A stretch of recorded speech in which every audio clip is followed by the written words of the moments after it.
जय हिंद साथियों। आज की इस वीडियो में हम देखेंगे ईवीएस जो कि सीटेट फर्स्ट पेपर में हर बार यहाँ से सवाल पूछे जाते हैं। तो चलिए देखते हैं।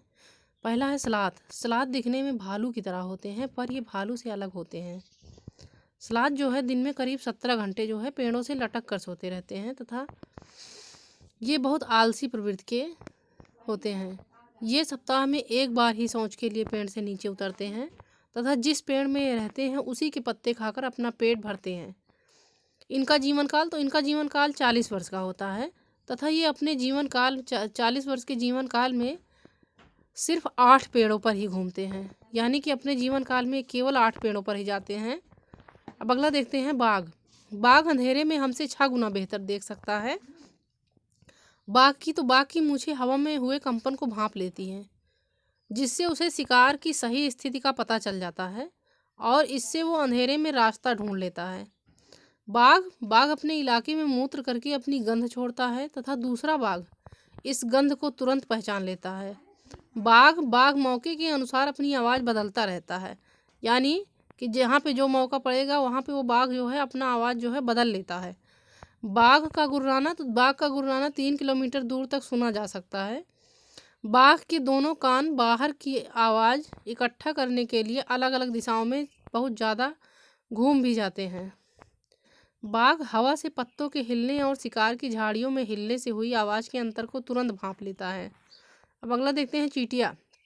यहाँ से भी बहुत ज़्यादा क्वेश्चन पूछे जाते हैं, हर बार परीक्षा में पूछे जाते हैं। तो चींटियाँ मिलजुल कर रहती हैं और चींटियों का काम बटा रहता है। रानी चींटी अंडे देती है। सिपाही चींटियाँ बिल का ध्यान रखती हैं। काम करने वाली चींटियाँ भोजन ढूंढ कर बिल तक लाती हैं। चींटियाँ चलते समय ज़मीन पर कुछ छोड़ती हैं, जिसे सूंघकर अब पीछे आने वाली चींटियों को रास्ता मिल जाता है। दीमक और ततैये भी समूह में रहते हैं। अब देखते हैं रेशम का कीड़ा। तो रेशम का कीड़ा अपनी मादा को इसकी गंध से कई किलोमीटर की दूर से ही पहचान लेता है। अब अगला है मच्छर हमारे शरीर की गंध, खासकर पैरों के तलवे की और हमारे शरीर की गर्मी से ही हमें ढूंढ लेते हैं। मच्छर पानी में अंडे देते हैं। डेंगू, मलेरिया, चिकनगुनिया बीमारी मच्छरों के द्वारा ही फैलती हैं। रुके हुए पानी में या इकट्ठा हुए पानी में मलेरिया के मच्छर पैदा होते हैं, इसलिए मच्छरों के प्रजनन को रोकने के लिए पानी में तेल डालना उचित रहता है। उसके बाद है, इससे पानी का पृष्ठ तनाव कम हो जाता है और ऑक्सीजन की आपूर्ति रुक जाती है, जिससे मच्छर का लार्वा जो है मर जाता है।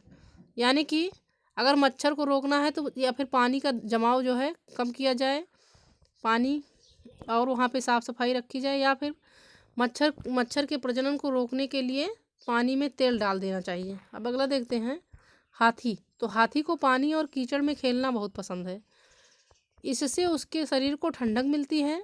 हाथी के कान पंखे जैसे होते हैं। गर्मी लगने पर हाथी अपने कान हिला कर हवा करता है। 3 महीने का हाथी तो ये 200 किलोग्राम वजन का होता है। एक बड़ा हाथी दिन में 100 किलोग्राम से ज़्यादा पत्ते और झाड़ियाँ खा लेता है।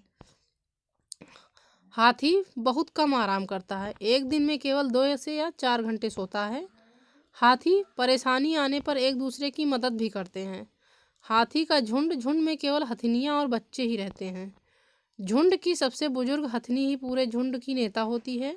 इस झुंड में 10 या 12 हथिनी और बाकी बच्चे होते हैं।